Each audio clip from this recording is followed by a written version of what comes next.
Hello, good morning everyone, and welcome to today's webinar co-hosted by the Department of Buildings and ASHRAE New York City. Thank you for joining us virtually for our fourth event in the Sustainability Service Provider series this summer.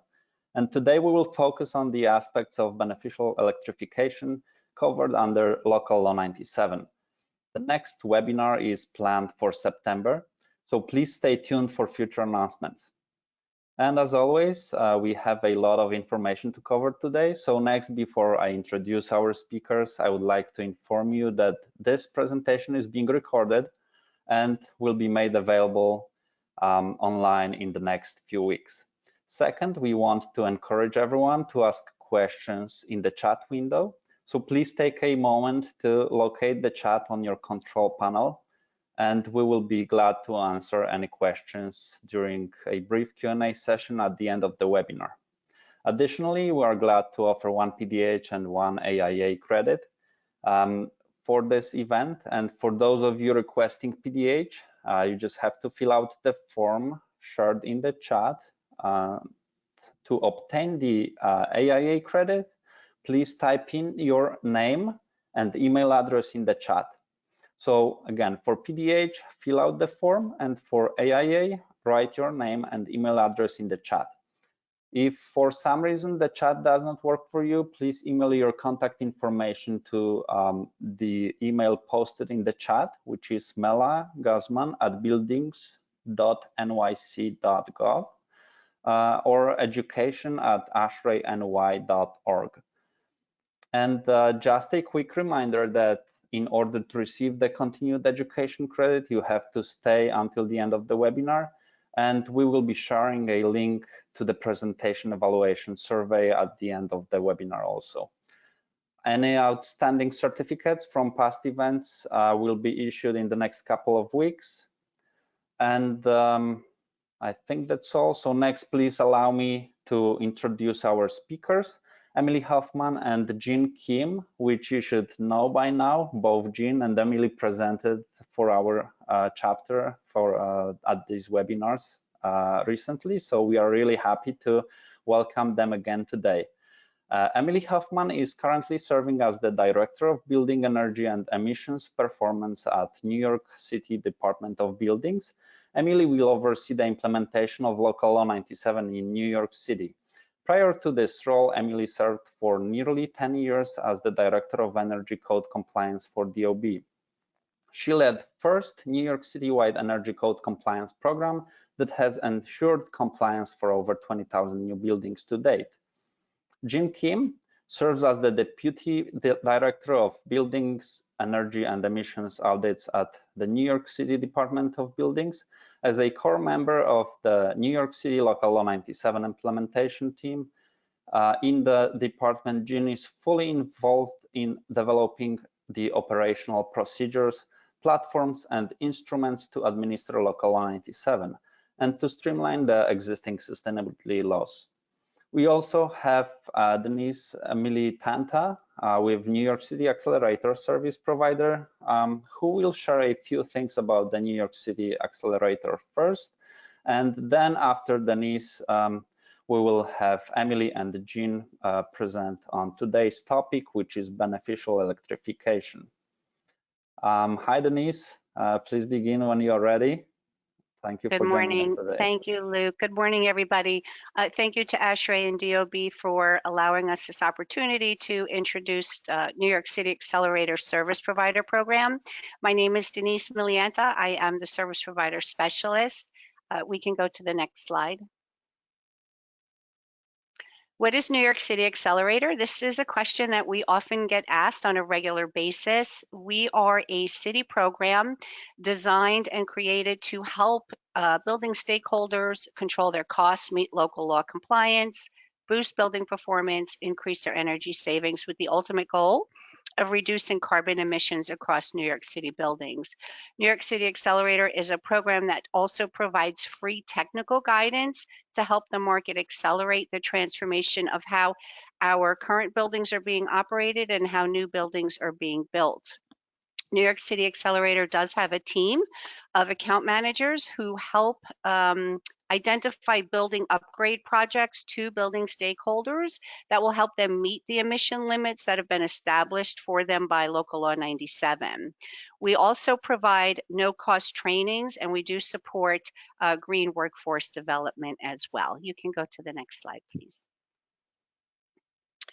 Our service provider program, the main role is to actively refer building owners, facility, and property managers, we call all of these folks building stakeholders, to the companies that are in the New York City Accelerator Service Provider Program. We have really grown the network. We have over 50 services at this time of different types of services that our service providers can help building stakeholders with. Our job is to help encourage and enhance market transformation for the city. We do have a focus on MWBE engagement, as well as supporting job creation and workforce development. Our role is to build the service provider sector to help accelerate the implementation of decarbonization projects across the 5 boroughs. And this is why I'm here today to share New York City Accelerator program with you. If you are interested in becoming a service provider, we welcome you. Our goal is also to create a network that serves as an extension of New York City Accelerator outreach team. And because we do view our service providers as an extension of our team, we also provide service providers with a marketing and a financing toolkit. We provide a badge, and we also give logo usage permissions as well to our selected service providers. You can go to the next screen, please. This is just a screenshot. As mentioned earlier, one of the benefits to service providers is you do get to grow your business through referrals from New York City Accelerator. So our Accelerator account management team will refer building stakeholders to those companies that are in our network. You'll also earn inclusion into our lookup tool. The website is getting a lot more visibility. Just in July, we had 1,967 views for website visitors searching for service providers to help them meet their needs. And every service provider will receive a listing. It's like a card, business card type listing that also has an email this provider button. And in the month of July, we had 95 clicks for email this provider button. So there is a great opportunity for you to expand your business if you become a service provider with New York City Accelerator. So you can go to the next screen. Also, you will get access to our entire bench of account managers that can help you, discussing compliance needs with your potential clients, expand your skills, grow your team. We do hold networking events as well as training webinars, which you'll also have access to, and also access to our financing and our solar specialists. You can go to the next screen, please. So if you're interested in joining New York City Accelerator as a service provider, I am your main point of contact. You can email me at denise@accelerator.newyorkcity. We do offer a virtual information session. These are held every Thursday at 11 a.m. It will give you a complete overview of New York City Accelerator and the service provider program and what your next steps are. So we look forward to hearing from some of you. Thank you so much for this opportunity.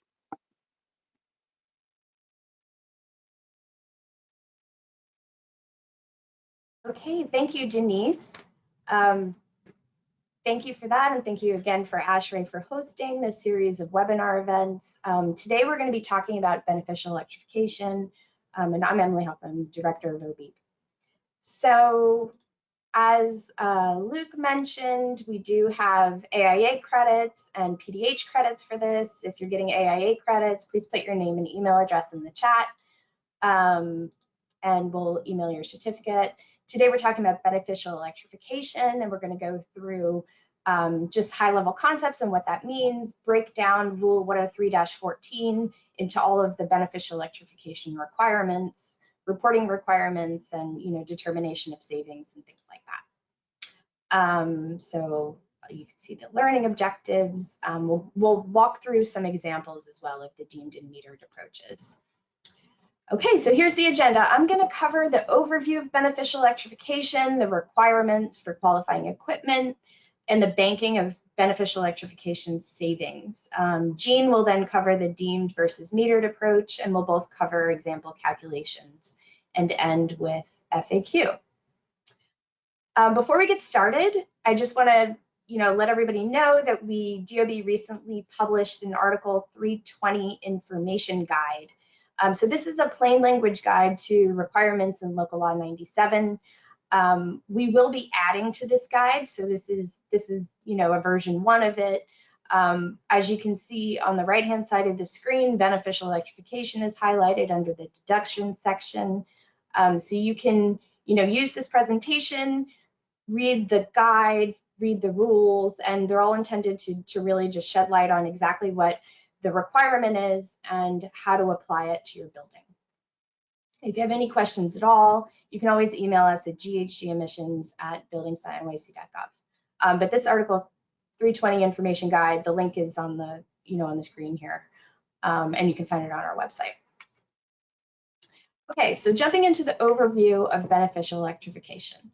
The concept of beneficial electrification is, replacing equipment that either uses fossil fuel or is really low efficiency, like electric resistance equipment, and replacing it with high efficiency heat pumps. So, the way that beneficial electrification was crafted in our rules to apply to 97 is, the overall intent is to really spur the market and incentivize owners to install heat pump equipment now, because that can be a really large cost savings. And we have a big technology crunch that we're foreseeing coming, ahead of the 2030 emission limits. So we're really trying to incentivize early installation of this equipment. Just high level, the way that this beneficial electrification savings or deduction applies is you determine your annual electric usage for that heat pump equipment. You can either use a deemed approach or a metered approach. We'll walk through exactly what that means. And then you apply a negative emissions coefficient to that annual energy use. And so essentially what it does is you take this negative emissions coefficient and you apply it to your annual GHG emissions to lower it. Also in beneficial electrification, there's a banking system. So we're really incentivizing early action on this. Early action, you not only get twice the coefficient, you get twice the deduction. You can also bank it for 6 years if you act this year, and then each year you can bank less. The qualifying equipment, it only applies to space heating, domestic hot water systems, and cooling systems. The cooling system is a little bit of a caveat. That's only if the cooling system was operating on fossil fuel, like an absorption chiller, in existing buildings. It doesn't apply to new construction. Cooking equipment is not eligible. So if the building, changes out their natural gas to electric stoves or induction stoves, that's not available. And then just since we're talking about electrification, we just want to do a plug that just remind everybody that we do have a buildings bulletin on electric vehicle charging. So if you're interested in that, separate topic, just wanted to highlight that exists. The link is on this page. So the overall, again, talking about the overall concept is, we've talked over the last couple of these webinar sessions that, when the city's looking at reducing emissions as a whole, we're seeing that the electric grid is, there's requirements at the state level to inject renewables into the grid, and so we're seeing the emissions in the electric grid decrease.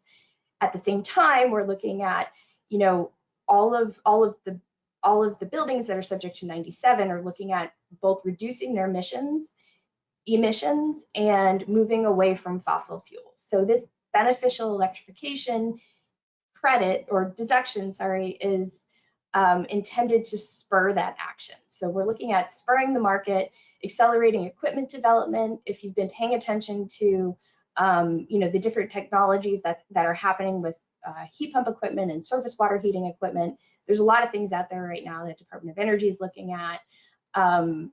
This also will, increase the qualified contractors that are familiar with installing heat pumps. You know, and one thing that we do want to mention is that, you know, when you're looking at moving towards electrification, it's important that you look at the building holistically and not just swap out fossil fuel equipment for electrification equipment, even though that's what this incentive does. But it's also important to really bring down those loads in the building, and then you have a lower cost of, you know, of capacity equipment that you need to use, and you know, it's more strategic for decarbonization. So, you know, just want to highlight that it's really important, you know, for service providers to go not just blindly like replace fossil fuel equipment with the high efficiency heat pump equipment, but also, you know, plug any air leaks or reduce, you know, the lighting that, you know, has to happen, that should be happening with Local 88. But, you know, just want to mention that. This concept, beneficial electrification, was originally proposed for Local Law 97 in the advisory board report. There's a link to the advisory board report on this screen if you're interested in reading what they came up with. But the concepts they came up with was, you know, that essentially this qualifying equipment had to be high efficiency heat pumps that are able to operate at a low temperature. So that is our metric that we'll get into with qualifying equipment.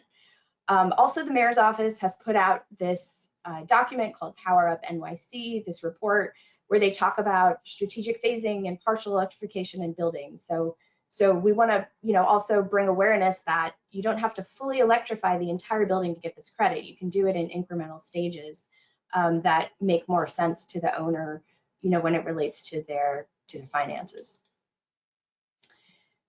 Okay, so high level, talking about the beneficial electrification savings or deductions, the qualified equipment must be installed and operational prior to January 1st, 2030. The deductions that are, you know, the savings that's accrued with this deduction, they can be used generally through reporting year 25, except if they're installed in calendar year 24, then they can, you know, those credits can be installed. Sorry, those deductions can be applied up until 2036. There are minimum efficiency requirements for space heating equipment, and there are not for service water heating equipment.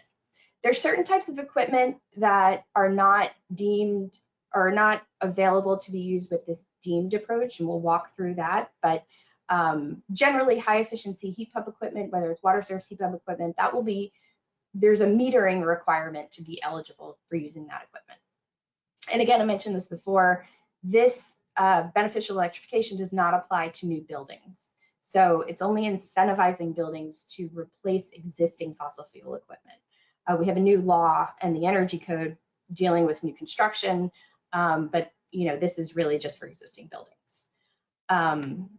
So we'll keep going ahead and keep diving in. So the emissions coefficient, like I mentioned before, it's determined by the year of installation and operation. So, you know, we're really incentivizing this early action. We're really trying to get ahead of 2030 when the emission limits drop significantly.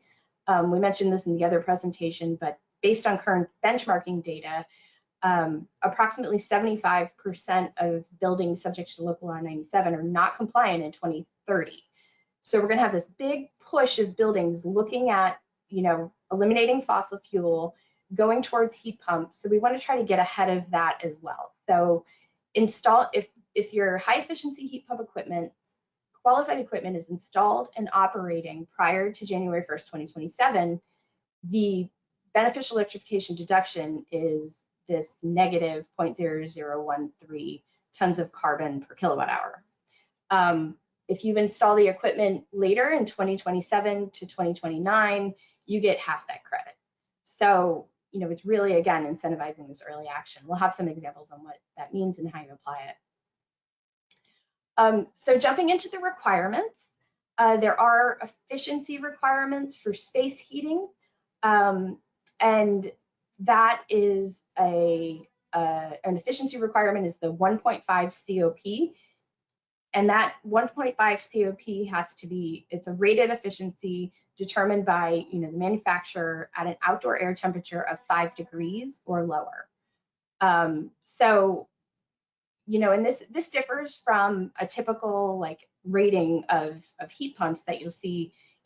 When you look at the energy code, they're usually rated at I think 47 degrees Fahrenheit, and that's the COP. So the COP looks higher when it's in the energy code, but that's because you have an outdoor air temperature at a higher rating.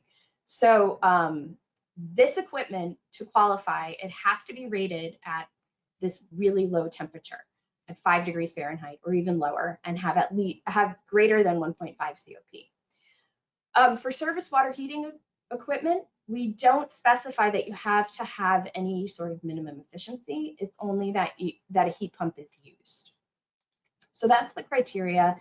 This is the table that you'll find in Rule 103-14 outlining the requirements. So you see a list of the different equipment type, the minimum efficiency that's required. You see these first two rows are for service hot water heat pumps, and the relative test procedures. We realize that for service hot water heat pumps, that technology is, there's a lot of different technologies that are out there. So if the test procedure is not listed in this table, that does not mean that it doesn't qualify. We may approve other test procedures as they come out that can still, use beneficial electrification and the deemed approach. So I also want to mention, I don't think I mentioned this yet, that the equipment that's listed in this table is the equipment that's eligible to use a deemed approach, which are a set of calculations to estimate the annual kilowatt-hour savings. If you have high efficiency heat pump equipment and it's not listed in this table, like for example, water source heat pumps, it doesn't mean that you can't use that equipment for beneficial electrification. It just means you can't use the deemed approach formulas that we have in Rule 103-14, and you would have to instead meter the equipment to determine the annual electric usage.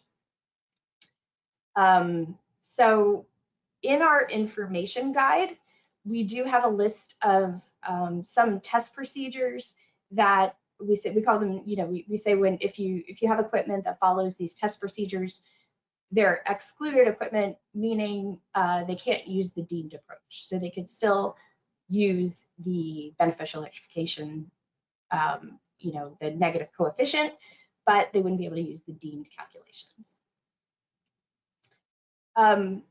The terminology that's evolved for this type of equipment that is rated at 5 degrees Fahrenheit is called cold climate heat pumps.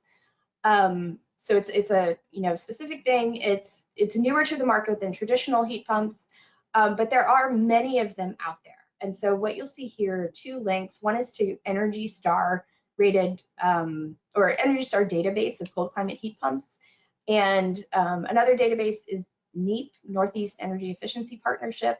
They have funding from the Department of Energy. They've also created a database. So in these databases, you can go and search for equipment that meets, if you have a certain size criteria, you can go through and it's really kind of user friendly to go in and figure out what heat pumps are available on the market that are rated this low. And just want to talk about documentation of installation.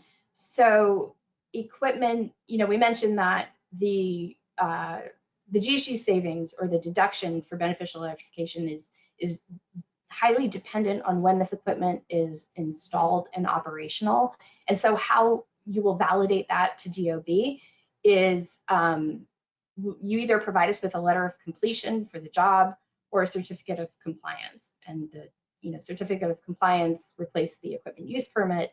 So we would be looking for that type of documentation that DOB requires. All of these should require a work permit since they are, heating is being installed. It's not just air conditioning. But if, for whatever reason you're running into that you didn't get a work permit, we can look at itemized invoices, timestamp photographs, things like that. So that's the type of documentation we'll be looking for, as well as the calculations on what the annual kilowatt hours are and how that's applied to the annual emissions. Okay, so now we'll get into the banking of the beneficial electrification savings. So we talked about how if you install the equipment, prior to 2027, you get double the credit. But not only do you get double the credit, you get a longer time period to use the deduction. So we have a chart on the next slide that I'm just going to jump to here. And so what this chart shows is, down here, this is the year in which the qualifying equipment is first installed. So if you're installing this equipment this year, the darker hatch means you get double the deduction, and you'll see over here that you can apply that deduction in any of these 6 years in this chart. So, for example, if you install high efficiency heat pump that are they're qualifying equipment, you install them this year in 2024, but say you meet your building meets the emission limits all the way up until 2030, then you can take that double credit and apply it in 2030, 2031, 2032, 2033, 2034, 2035, 2036. So you can really extend, so for all these years, maybe you're above the limit, and using this negative coefficient brings you below the limit. That means you wouldn't be subject to any sort of penalty up until, 2037. So that would, for an owner, that would give the owner more time to, instead of paying penalties, working on their building and trying to decarbonize, at a larger rate. So as you see, the longer as we go into the future, the later years and when the equipment is installed, you see the smaller number of years you get to reserve that emissions credit and apply it to a later year. So if you wait until 2029, you get 1 times the deduction, and then you can only use it either in that year it was installed, or in either in 2030 or 2031 or 2032, and so on and so forth. Okay, now I'm going to pass it over to Jean Kim, and she's going to walk us through the different type of approaches to determine this negative coefficient. Thank you, Emily. Like Emily just mentioned, Rule 103-14 establishes 2 approaches. So one is metered, the other one is deemed approach. Emily really well summarized these 2 approaches already, but let's get into the weeds. So the first one, the metered approach, is to measure electric use literally by meters, or some programs equivalent to meters that are installed or configured in the beneficial electrification equipment.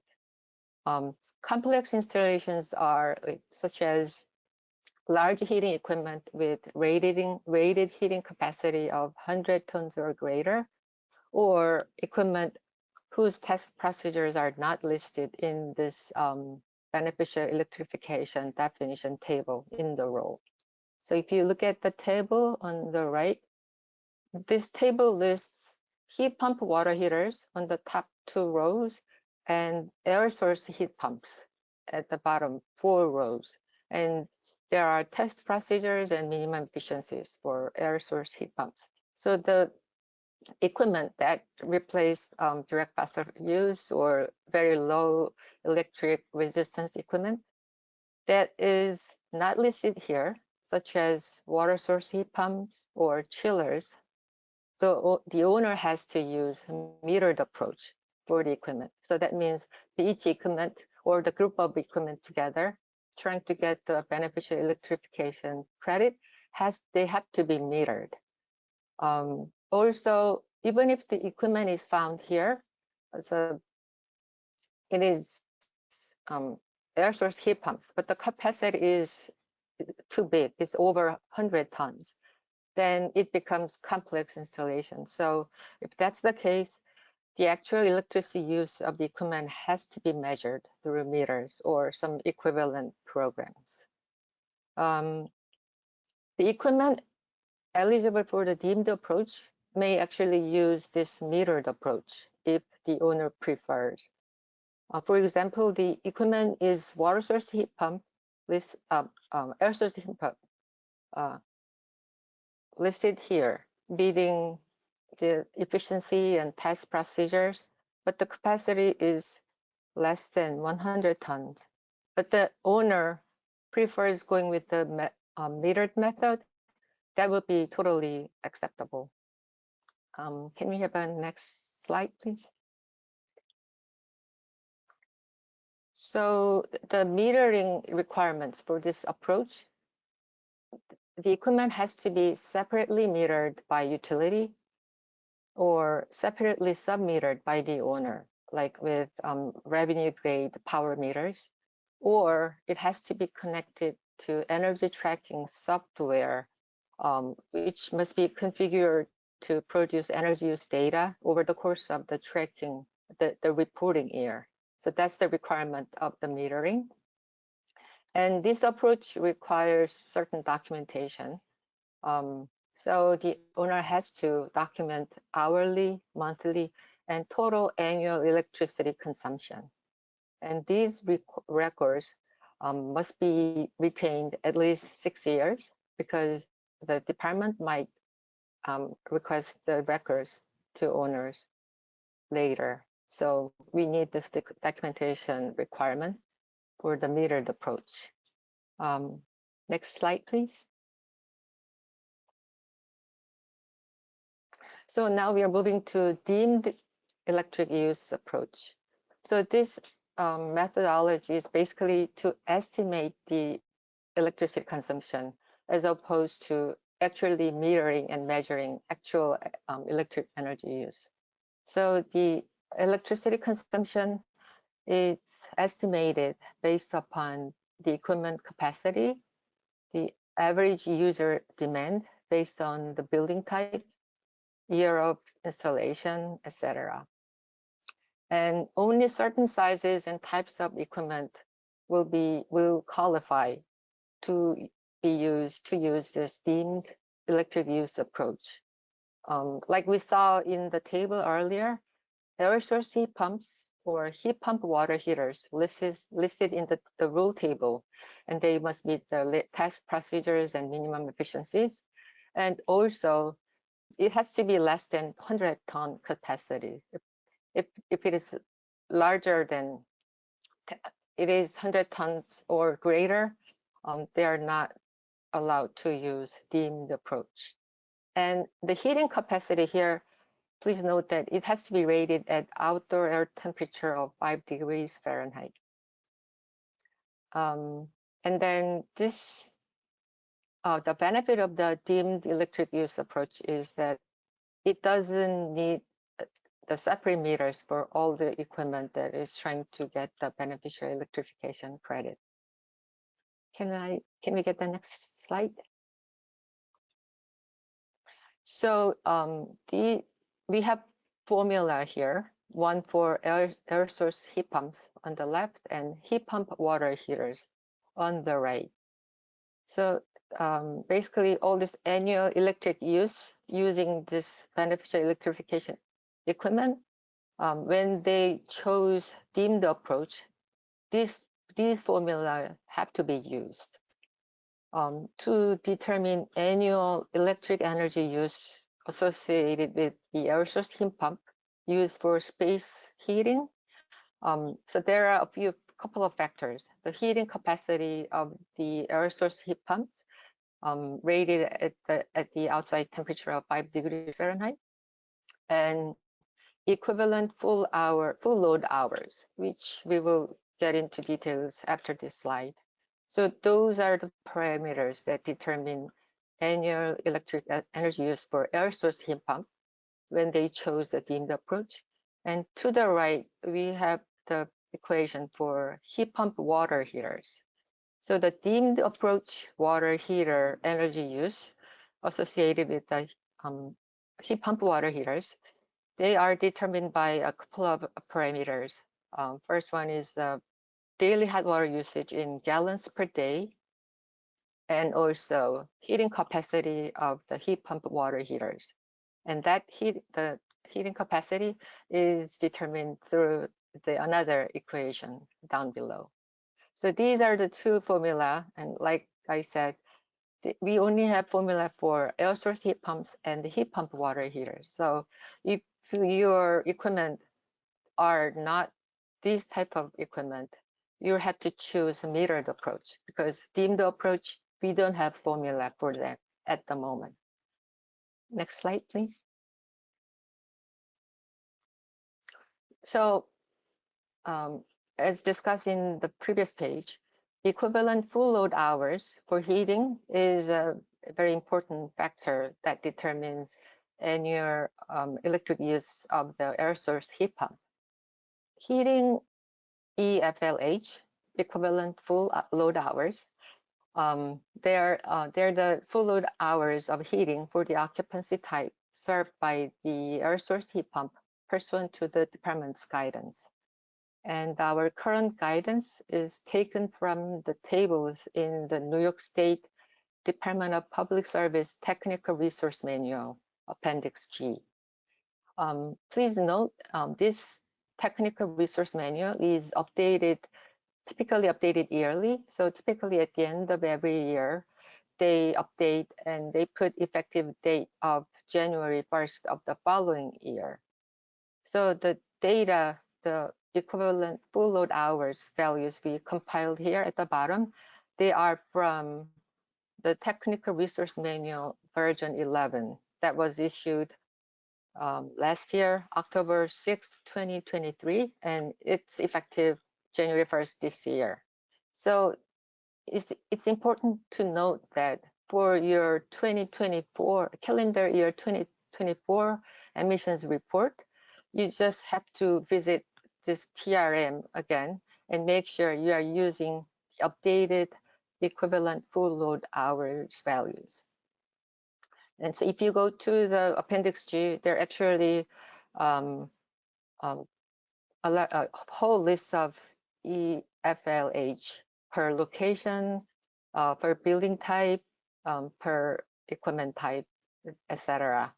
And then also they are different by occupancy groups. And these occupancy groups are defined in Technical Resource Manual Appendix A. And we know that these occupancy groups in the Technical Resource Manual, they do not align with the ESPM occupancy type.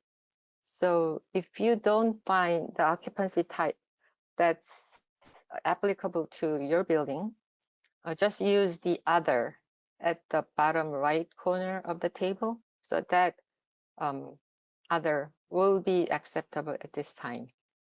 So just note that there are three groups of equivalent full load hours: large commercial, small commercial, and multifamily building. So you have to use the right equivalent full load hours to estimate the annual electric energy use of the air source heat pump for heating.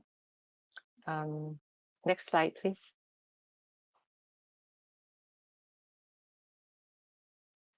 And this parameter, this factor is for the heat pump water heaters. The daily hot water usage by gallons per day, that really determines the use of the heat pump water heaters. So daily hot water usage, as in gallons per day, they are also all listed in the TRM, the Technical Resource Manual of the state. So this list is found in the heat pump water heater sections, and they are defined in commercial storage water heater section. This table, we summarize the GPD rates and peak load factors for different occupancy. You will find this in our Article 320 info guide as well. So just make sure to choose the correct occupancy and building types when you use these GPD and peak load factor values in the formula. Next slide, please. The example. So we'll now look at a few examples showing how to calculate the annual electric use and the beneficial electrification savings. We have 4 different examples. I'll cover first 2. Next, please. So the first one is the typical building air source heat pump. They replaced some direct fossil fuel equipment. So how to calculate? The first step is determine metered annual electric consumption. Because it's a metered approach, you just have to look at your meter and add all the monthly consumption of the electricity, add that all up, and then that's the annual metered electric consumption. If you look at the table on the right, the June, July, August have been excluded because fossil fuel have not been used to cool those months, unless it is an absorption chiller. So those months have been excluded. So total 10,000 kilowatt hour. That's the annual metered electric consumption. Step 2 is to determine beneficial electrification deduction. And that all depends on the installation year, as Emily explained earlier. So this air source heat pump has been installed before 2027. You use a greater greenhouse gas coefficient, minus 0.00130. And if it was installed in 27 or later, it's the half the credit. So the minus coefficient for that equipment will be 0.00065. So it's the half the credit. Next slide, please. So, and the third step is now apply this beneficial electrification deduction to current year, the reporting year. So let's say we are using this beneficial electrification equipment for reporting calendar year 2024.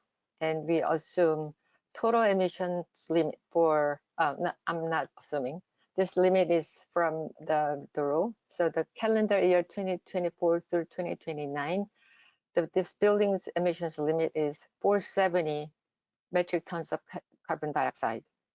And this building's actual emission for calendar year 2024 is 400. So actual emission is already below the limit. So this building probably don't need to use the beneficial electrification deduction. But if we are to use it, it's going to be minus 13 metric tons of carbon dioxide for the equipment installed prior to 2027. And we assume, so it was running in 2024. So we get the deduction of using higher greenhouse gas coefficient. So again, this building complies with the local law 97 without using minus 13 carbon dioxide, metric tons of carbon dioxide savings. And thus this beneficial electrification savings could be banked for a future year reporting. Next slide, please. Let's jump into the dimmed approach for large office space heating. The scenario is it's a large office building installed 20 units of 60 kBTUH air source heat pump to displace fossil fuel heating. So from here, first step is to determine narrow down the equivalent full load hours. So it's a large office. Thank you, Emily. So we go to the row, and then to narrow it down, we have to look at how the air source heat pump operates. And it's a VAV system with economizer. So we can find that it's a large office with the VAV economizer. So the value will be 284. So keep that EFLH in mind, and let's look at, okay, thank you, Emily. So 284, that's where you narrow it down and determine the EFLH for this building. Next slide, please. The step 2 is get the values in the equation. The heating capacity of each heat pump is 60 kBTUH. Equivalent full load hours, we just found out from the previous slide, it is 284 hours. So we plug those values in this equation, then you get the dimmed annual electric energy use from this air source heat pump. That is 3,307 kilowatt hour. And then depending on the installation year, the deduction becomes different, right? So we went through this already. If the equipment was installed prior to 2027, you get total deduction of minus 4.3 per equipment, and installed on or after 2027 January 1st, then it's going to be minus 2.1. So if you look at the table on the right, that shows it shows the installation and operation year and how much of deduction you could get. So again, this shows we really encourage and we hope to mobilize building owners to early adopt this building electrification credit. Next slide, please. Now, the next step is applying that beneficial electrification deduction to calendar year 2024 report. The building's actual emission is 400 metric tons of carbon dioxide equivalent. Emissions limit, though, is 379. So this building does not comply with the local law 97 without using the BE deduction. The total BE deduction, remember, if it was a minus 4.3 for the equipment installed prior to 2027, and this equipment was operational in 2024. So we get the minus 4.3 times 20 units. So altogether, it's minus 86 metric tons of carbon dioxide savings. And that one, if this had not been used in year 2024, it could be banked and used for this calendar year 2030 report. So we subtract 86 carbon dioxide metric tons of carbon dioxide from building's actual emission, 400. So the resultant emissions of calendar year 2030 is 314 instead of 400. So this 314 is less than the emissions limit 379 for calendar year 2030. So that way, this building will stay in compliance with the local law 97 for the calendar year 20. So this one, I'm sorry, I kind of confused this with the future year. So this one, you use the deduction in calendar year 2024. So you bring this building to compliance by using the beneficial electrification credit. And next slide, please. That's where we have alternate step 4. It's where I was a little confused. My apologies. So if the building owner didn't use that beneficial electrification credit of calendar year 2024, it could be banked and used in future year. And we picked calendar year 2030 because that's the first year of the second compliance period where the emission gets really strict. So if you look at the top, actual emissions 210, emissions limit for calendar 2030 is 134. So the building is way over the limit. But if we use total beneficial electrification deduction of minus 86, so you subtract that from 210, and you get 124 metric tons of carbon dioxide. That's compared against this building's emissions limit for calendar year 2030, which is 134. So this 124 is less than 134. So that way, the use of banked beneficial electrification credit, that makes this building into the compliance with the local law 97 for year 2030. So I think that's the last slide for the second example. Hey, thank you, Jean. Now we'll just go into one more deemed approach example for space heating. This example considers a pre-war multifamily high-rise building with uninsulated brick. So this would be, the pre-war around 1940 and prior to that. So we're looking at, this building's looking at installing 24 units of 1-ton air source heat pumps. So we want to determine what the GHG emission savings is from this. So again, step one, we're looking at the heating equivalent full load hours. We go to the multifamily table. We know that's high rise. We know that's pre-war uninsulated brick. So our EFLH is 987. And then we go to step two, where we're using our equation. So we plug in the heating capacity of 12,000 BTU.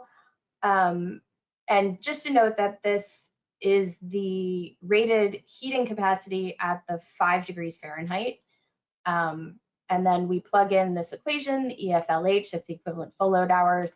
And just wanted to make a note that SF, we're actually considering the entire year, regardless of when it's installed. So that SF would be just one.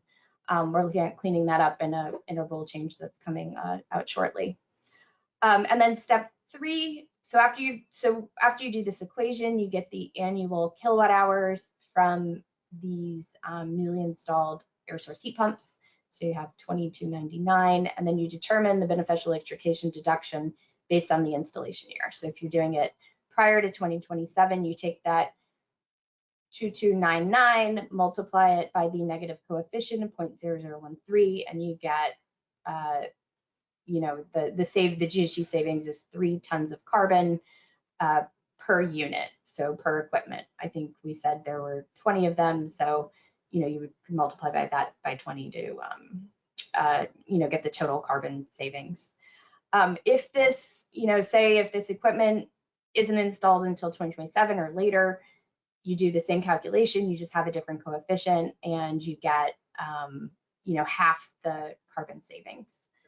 And again, one point to note with banking, if you do this before 2027, you get, you know, if you do it in 2024, you do it this year or prior, you get 6 years to use that credit. So you can apply it, you know, in the future for 6 years. Here, every year you get 1 year less of banking. So how we would, you know, apply this to the 2024 calendar emissions. So say for this building, this year, the total carbon is 400. It's over its limit of 338. This is, you know, just for example. So the total deduction for the equipment, we said the total deduction, sorry, it was 24 units, not 20, 24 units. So the total carbon, you know, savings for beneficial electrification for this instance would be, you know, negative 72 tons of carbon equivalent. So you would take the total building emissions for this year, which was 400 in this example, subtract the 72, and you get 328 total tons of carbon. So then in this case, you would comply with the limit. But you know, one consideration is, you know, you get 6 years if you're installing in 2024. You get 6 years to apply this negative, you know, 72 carbon equivalent. So you could really look at what's happening in 2030 and not apply that credit in 2024 through 2029. You could wait until the limits drop and then apply the credit, you know, because you can see here that, you know, now you're below the limit. So you're not utilizing the full value of the beneficial electrification if it's used in the first compliance period. So that's a choice, you know, that the owner would get to make. But there, you know, there's more options of how to apply the credit if you do it, the earlier you do it. So this is just showing that if you decided to hold off and wait and apply the credit in 2030 after you've accrued that banking, so now you're going to use it in 2030. We'll say the same building, you've undergone a lot of other efficiency measures, and so that emissions has dropped to 235. The limit also dropped to 167, right? So now we look at the example, and because you install that equipment in 2024, now you can utilize that negative 72 tons of carbon, that deduction on your emissions. So come 2030, if your emissions is 235, you take that banked credit that you accrued in 2024, apply it, and you know, in this case, you would get 163 tons of carbon, and you'd be just under your emissions limit. And so if 2030 was the first year that you used the banking from 2024, you could use it all the way up until 2036. So, you know, that would really, you know, push an owner to, you know, in this case, for this specific example, to not be subject to any sort of penalty up until 2036. So there's a lot more, you know, money available to do other decarbonization work. Okay, and then our last example before we get into some FAQs, we wanted to just touch on a deemed approach, a service water heater example. This case is a hotel. So, you know, in this case, we're looking at a 200,000 BTU heat pump water heater installed in a 100,000 square foot hotel. It's replacing part of the gas-fired water heating system. And, you know, I think we've seen some of the questions coming in, and, you know, partial electrification is okay. So displacement of part of, you know, you could have a hybrid system, a hybrid, you know, heat pump water heating system or space heating system, and still get this credit approach. So for the water heating example, just going back to the deemed approach, these are the calculations that are listed in the rule. You go in the TRM manual, you look up, you know, what type of occupancy is in the building. So this is, you know, majority hotel. It gives you a gallons per day rate, a peak load factor, and an occupancy metric per 1,000 square feet. So you take those values. Next, you know, our step 2 is we're going to calculate the estimated annual electric use from this equipment. So we take those values that were in the previous table in the TRM. We had 45, you know, gallons per day per 1,000 square feet. The peak load factor from that table was 2.01 per 1,000 square feet. And we said in our example, this is a 100,000 square foot building. So now we're going to jump into the equations. First, we're going to calculate this term, this gallons per day. So we're going to take the 45.52 gallons per day in the table, 45.452, sorry, per 1,000 square feet, and multiply it by, you know, our building metric. So in this case, it's 100,000 square feet. I'm just going to jump back to the table quickly because depending on the occupancy type, the occupancy metrics are different. Could be per person, some are per dwelling unit, if it's restaurant, per restaurant. So that's why, you know, for hotel motel, it's per, you know, gross floor area, but that may not always be the case depending on what the occupancy is in the building. Okay, so then we get this GPD factor that's going to be used in our deemed approach calculation. Next, we're, you know, the other factor in the equation is CF, the other variable. So now we're going to go down here and determine what CF is. So the first thing we need to determine is what PL is. So to calculate PL, we determine we go the peak load factor, which was 2.01 per 1,000 square feet, multiply it by our building metric, which is 100,000 square feet, to get 201. So now we have this factor and this factor. To calculate CF, we have to get the aggregate capacity of the heat pump water heater. So we said that was 200,000 BTU. You know, so now we have all of the factors to plug into our equation.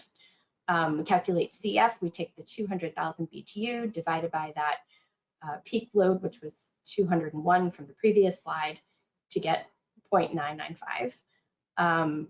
And then we, you know, keep going on our equation and plug in the gallons per day, you know, the CF that we calculated to get the annual kilowatt hour usage for that equipment at 64, you know, around 64,000 for this example.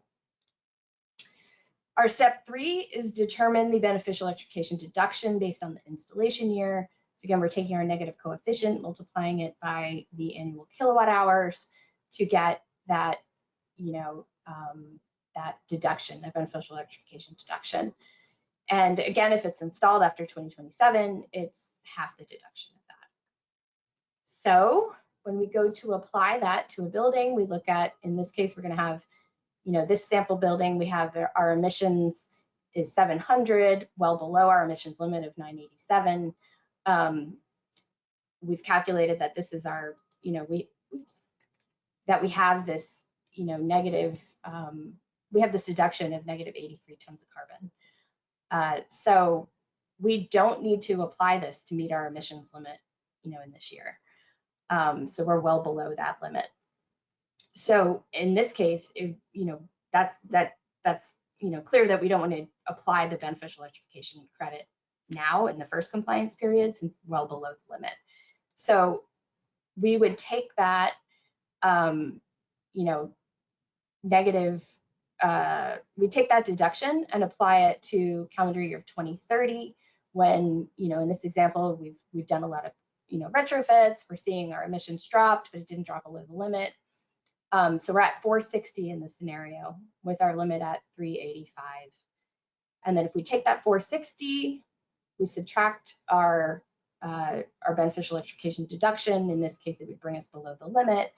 And that would be how you would apply that banked credit. So you could do that again in 2030, 2031, 2032, all the way to 2036, because it was installed in 2024. All right, so hopefully that sheds some light on how this approach should be used. And we've been getting a lot of questions. I know that we have some FAQs that we'll run through on the screen, and then we'll read out loud some of the questions that we've received. Back to you, Jean. Thank you, Emily. So like Emily said, we have some frequently asked questions. So we compile them here for your use. So the first one, since we're running over time, I'll just go really quickly. The first question, an office building has been retrofitted with water source heat pump systems with 6 modular condensing units. The capacity of each condensing unit is 80 tons. Can this individual condensing unit use deemed electric use approach to calculate beneficial electric use, as each unit is less than 100-ton capacity? And the answer is, because they are small unit, but it is not the equipment listed in the table is a water source heat pump. So according to the RCNY, this section, the water source heat pump equipment whose test procedure is not listed in the rule table, then they have to use metered electric use to determine the annual electric use. Next slide, please. A new building is a building newly constructed and received C of O in 2023. So they made all HVAC systems electric, all electric equipment for the building HVAC. Are these electric equipment qualifying BE equipment? The answer is no, because this is a new construction. For the equipment to be qualified, the new equipment must displace the existing fossil fuel consuming equipment or inefficient electric resistant heating systems. The intent of building electrification, I really mentioned over and over, it's to really recognize buildings with existing mechanical systems transitioning to electrified buildings. Next slide, please. A gas-fired absorption chiller is replaced by modular electric chillers. Are they qualified for beneficial electrification? The answer, this one was a little bit tricky because this is used for cooling, but they're still using direct fossil fuel. So the answer is yes. Electric consumption of the new electric chillers that replace fossil fuel chiller may be included in the calculation of the beneficial electrification savings. The savings, though, must be calculated only through metered electric use method because they are not in the beneficent table. So regardless of the capacity or efficiency, they need to go through metered electric use. And for these chillers, just note that when they are installed, they still have to follow the New York City Energy Conservation Code, current at the time of installation. Next slide, please. A 240-unit co-op building has converted all in-unit natural gas cooking ranges to electric cooking ranges. Are these electric equipment qualifying beneficial electrification equipment? Emily mentioned this already, so you should know the answer by now. The answer is no, because electric equipment installed for the building's space heating, cooling, and domestic hot water systems only are qualified for beneficial electrification. So the cooking gas use is relatively smaller than space conditioning and surface water heating. So the benefit from transitioning to electric ranges, they're relatively small compared to space conditioning and the surface water heating energy use. So at this time, these cooking ranges, even if it's electric convection oven, they are not qualifying equipment for beneficial electrification. Next slide, please. Instantaneous electric water heaters have replaced a gas-fired water heater in an Article 320 building. Are these water heaters qualified for beneficial electrification savings? As Emily mentioned earlier, and it's in the table, it has to be heat pump water heaters. So the answer is, even if it is an instant water heater with maybe good efficiency, the answer is no. It has to be, so that this water heating equipment to be qualified, the equipment must not only replace fossil fuel-based equipment, but also must be a high efficiency heat pump equipment. I think we have another one. Next slide, please. Yes. Thin tube hydronic radiators heated by gas boilers have been replaced by electric baseboards as heating systems. Are these electric heating systems qualified for BE savings? The answer is no. It has to, it's the same reason. For space heating equipment to be qualified for beneficial electrification savings, the equipment must not only replace fossil fuel equipment, but also must be a high efficiency heat pump equipment. I believe this is the end of our FAQ. And if you have any further questions, I don't know if we have time left, but our hand is over to Luke. Thank you, Luke. Thank you, Emily, Jean, and Denise. Great presentation. So now we have this quiz, and we have to also ask some questions in order to be able to issue continued education credits. Please provide answers in the chat. The questions are: what are the requirements for meeting the beneficial electrification equipment criteria specified in 1 RCNY 103.14?